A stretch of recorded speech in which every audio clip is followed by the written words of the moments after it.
Hello all, welcome to Gamots world. இன்றைக்கி நம்ம பார்க்க போகிறது ஒரு விடாமுயற்சியை தான் இந்த இடத்துல பார்க்க போகிறோம்.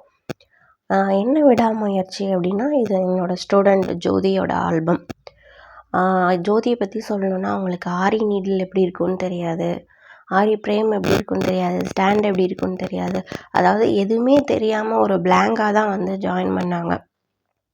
அவங்களுக்கு ஸ்டார்டிங் ஸ்டேஜ்லேன்னு இல்லை, பாதி வரைக்குமே வந்து ஆரி போடுறதுல ரொம்பவே டிஃபிகல்ட் இருந்துச்சு. நிறையா ஃபேஸ் பண்ணாங்க. அவங்களுக்கு அந்தளவுக்கு கஷ்டமாக இருந்துச்சு. ஆனால் அவங்க எப்போவுமே தன்னோட முயற்சியை வந்து கைவிடவே இல்லை. அந்த மாதிரி தான் சொல்லணும். என்ன அப்படின்னா, அவங்கள பற்றி நான் ஸ்பெஷலாக ஏதாவது சொல்லணும் அப்படின்னா, தப்பாக தான் வரும். ஆனால் நான் திரும்ப திரும்ப போட சொன்னாலும் அசராமல் போடுவாங்க. அவங்களுக்கு போட கஷ்டமாக இருக்கும், இருந்தாலும் ரிஸ்க் எடுத்து நம்மளும் டிஃப்ரெண்ட்டாக ஒன்று கொடுக்கணும்னு நினைப்பாங்க. இன்னொரு விஷயம் முக்கியமாக சொல்லணும் போகணுன்னா, அவங்க லீவ் எடுக்க மாட்டாங்க, பிரேக் ஆக மாட்டாங்க. அது ஒன்று தான். இதுதான் அவங்களோட ஸ்டார்டிங் ஸ்டேஜஸில் அவங்க பண்ண ஒர்க்கு இந்த மாதிரி தான் இருந்துச்சு. நீங்களாம் பார்த்தா தெரிஞ்சிருக்கும், எங்கேயாவது எட்ஜ் ஸ்பாட்ஸில் எதுலேயுமே அந்தளவுக்கு கிளியராக வந்திருக்காது.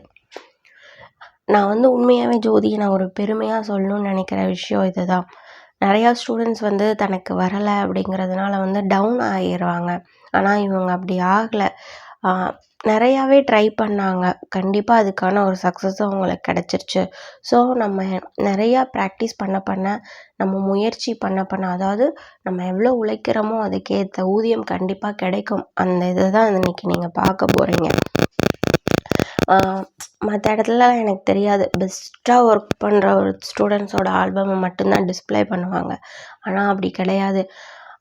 இந்த மாதிரியும் ஒர்க் பண்ணி இந்த இவ்வளோ தப்பு வந்தோம் அதெல்லாம் பார்த்திங்கன்னா, அதில் நிறையா மிஸ்டேக்ஸ் இருக்கும்.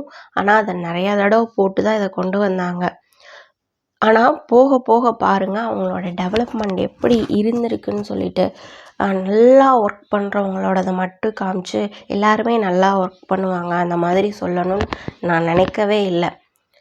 உங்களுக்கு வரலைனாலும் பரவாயில்ல, நீங்கள் ட்ரை பண்ணிகிட்டே இருந்தீங்கன்னா ஃபைனலாக ஒரு ரிசல்ட் இருக்கும். அதை தான் இந்த இடத்துல உங்களுக்கு நான் வந்து காமிச்சிட்ருக்கேன்.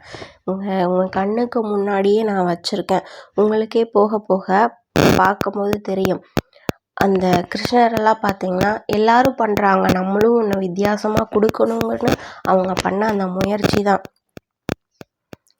எப்போவுமே ஒரு விஷயம் வரலை அப்படிங்கிறதுக்காக நம்ம ஸ்டாப் பண்ணிடக்கூடாது, பிரேக் ஆகிடக்கூடாது. நம்ம வந்து முயற்சி பண்ணிகிட்டே இருக்கணும். நம்ம வந்து இப்போ ஒரு ஸ்கூல் டேஸஸ்லாம் இருக்குது. இப்போ ஒரு 5 வயசு ஆகுது ஒரு குழந்தைக்கு அப்படின்னா பார்த்திங்கன்னா, கண்டிப்பாக அந்த ஸ்டேஜில் அவங்களுக்கு அந்த படிப்பு தேவை. ஸ்கூலில் கம்பல்சரியாக சேர்த்து தான் ஆகணும். ஆனால் ஆரிங்கிறது வந்து ஒரு கலை. அது வந்து நம்ம லவ் பண்ணால் மட்டும்தான் நமக்கு வரும். ஏதோ ஒரு மூலையில் ஆரியை பற்றின லவ் உங்கள் மனசில் இருக்கிறதுனால தான் நீங்கள் இந்த பிளாட்ஃபார்மை சூஸ் பண்ணி வந்திருக்கீங்க. ஸோ உங்களை யாருமே ஃபோர்ஸ் பண்ணல, யாருமே உங்களை கண்டிப்பாக இதை படிக்கணும், இது கட்டாயமும் இல்லை உங்களுக்கு.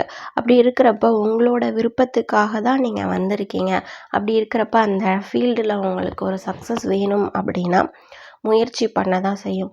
ஆரம்பத்தில் யாரையுமே ஆரி முடித்தோடனே லட்சக்கணக்கில் கோடிக்கணக்கில் இல்லை ஆயிரக்கணக்கிலலாம் சம்பாதிக்க முடியாது. உண்மைதான்.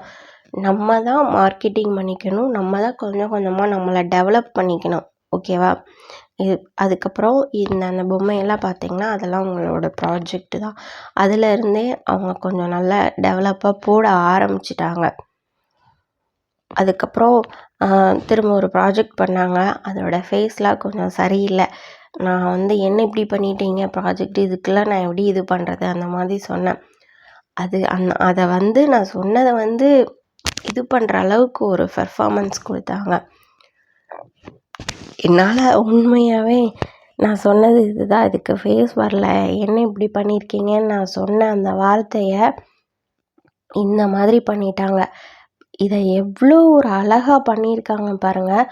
உண்மையாகவே ஒரு பெயிண்டிங் அளவுக்கு உண்மையாகவே ரொம்ப ஒரு ஆச்சரியமாக ஆயிடுச்சு. அந்தளவுக்கு ஒரு பெர்ஃபார்மன்ஸ் இந்த அளவுக்கு கொடுத்தாங்க. ஏன் அப்படின்னா அவங்க ஆரியை லவ் பண்ணதுனால, அதை முயற்சி பண்ணதுனால, விடாமுயற்சி பண்ணதுனால தான் இந்த அளவுக்கு ஒரு இதை அவங்களால கொடுக்க முடிஞ்சது. ஸோ நம்ம வரலைன்னு விட்டுட்டோன்னா அது என்றைக்குமே வராது. எந்த ஒரு விஷயமே எடுத்தோன்னே யாருக்குமே வராது. கண்டிப்பாக வரப்போகிறது இல்லை. நம்ம எந்த அளவுக்கு ட்ரை பண்ணுறோம். எக்ஸாம்பிளுக்கு சொல்லப்போனால் என்னோடய ஃபீல்டே ஸ்டார்டிங்கில் இந்த மாதிரிலாம் இருக்காது. நான் ஒவ்வொருத்தர்கிட்டயா ஒவ்வொரு வீடாக ப்ளவுஸ் போடணுமா, ஆரி சொல்லி கொடுக்கணுமான்னு ஏறி இறங்கியிருக்கேன். இந்த மாதிரி தான் எல்லாருக்குமே இருக்கும். ஃபஸ்ட்டு நம்ம ஒரு பிஸ்னஸே ஸ்டார்ட் பண்ணாலும் நம்ம பிளாட்ஃபார்மில் விற்கிறதுக்கு கூட தயாராக இருக்கணும். அப்போ தான் நம்ம ஒரு ஆண்டர்ப்ரனர் ஆகிறதுக்கு தகுதியானவங்க. எடுத்த உடனே எல்லாருக்கும் ஒரு ஆஃபீஸ் போட்டு ஸ்டாஃப்ஸ் போட்டு அந்த மாதிரியெல்லாம் எதுவுமே அமையாது. அதே தான் நான் ஆரிலேயே சொல்ல வரேன். எடுத்த உடனே அட்டகாசமாகவோ ஓஹோன்னுலாம் நம்மளால் போட முடியாது. அதில் நிறைய டிஃபிகல்ட் இருக்கும், நிறையா ஒர்க் பண்ண முடியாது. ஸோ நம்ம நிறைய முயற்சி பண்ண அதாவது நீங்கள் ட்ரை பண்ணிகிட்டே இருந்தீங்கன்னு வச்சுக்கோங்களேன், அந்த வராதுங்கிற வார்த்தை உங்களை கண்டு ஓடியே போயிடும். அந்த மாதிரி தான் அந்த வராதுங்கிற வார்த்தை ஜோதியை பார்த்து ஓடியே போயிடுச்சு. நல்லா ஒர்க் பண்ண ஆரம்பிச்சிட்டாங்க. பேசிக்கை முடித்து இப்போ அட்வான்ஸ் வந்துட்டாங்க. அட்வான்ஸ்லேயே ஒர்க் பண்ண ஆரம்பிச்சிட்டாங்க. நான் உண்மையாகவே அவங்கள மனசார பாராட்டணும்னு சொல்லிட்டு தான் அவங்களோட ஆல்பமை நான் வீட்டுக்கு அனுப்பிவிட சொன்னேன். திரும்ப சொல்கிறது நான் அதுதான். நல்லா போடுற ஸ்டூடெண்ட்ஸ் ஓஹோன்னு போடுற ஸ்டூடெண்ட்ஸை பாராட்டுறதை விட இந்த மாதிரி ஒன்றுமே வராதுன்னு சொல்லி முயற்சி பண்ணி விழுந்து எந்திரிச்சு மேலே வர ஸ்டூடெண்ட்ஸை தட்டி கொடுத்து மேலே கொண்டு போகணும். அதுதான் என்னோட இது.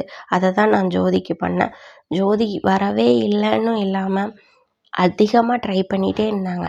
10 தடவை போட சொன்னாலும் சரிக்கா அந்த ஒரு இதில் கரெக்டாக போட்டாங்க. லீவே போடவே இல்லை, பிரேக் ஆகவே இல்லை. இப்போது ஒரு ப்ளவுஸ் அவங்களே நான் மார்க்கிங் கொடுக்குறதுக்கு முன்னாடியே டெய்லர்கிட்ட மார்க் பண்ணிட்டு வாங்கிட்டு அவங்களுக்கு தீபாவளிக்கு ஒரு ப்ளவுஸ் பண்ணிக்கிட்டாங்க. திரும்ப கிளாஸுக்கு பார்த்திங்கன்னா பீட் ஒர்க்கில் ஒரு ப்ளவுஸ் முடிச்சிட்டாங்க. அதுக்கப்புறம் வாட்டர் ஃபில்லிங் யூஸ் பண்ண ப்ளவுஸ் இன்னும் திரும்ப பண்ணுவோம். அதை போட்டுட்ருக்காங்க. கண்டிப்பாக இதே மாதிரியே ஜோதியோட ப்ளவுஸஸையும் 3 ப்ளவுஸையுமே நீங்கள் கண்டிப்பாக ஒரு லைவாக பார்ப்பீங்க. அந்தளவுக்கு ஒரு முயற்சி பண்ண ஸ்டூடெண்ட்ஸ் தான் ஜோதி. இந்த மாதிரி தான் எல்லாரோட வெற்றி பயணமும் ஆரம்பத்திலே ஈஸியாக அமையாது. கஷ்டப்படாமல் எதுவுமே கிடைக்காது. அதை சொல்லி நான் இந்த வீடியோவை முடிச்சுக்கிறேன். தேங்க்யூ. இந்த வீடியோ பிடிச்சிருந்தா சப்ஸ்கிரைப் பண்ணுங்கள். மறக்காமல் பெல் ஐக்கானை கிளிக் பண்ணுங்கள். தேங்க்ஸ் ஃபார் வாட்சிங்.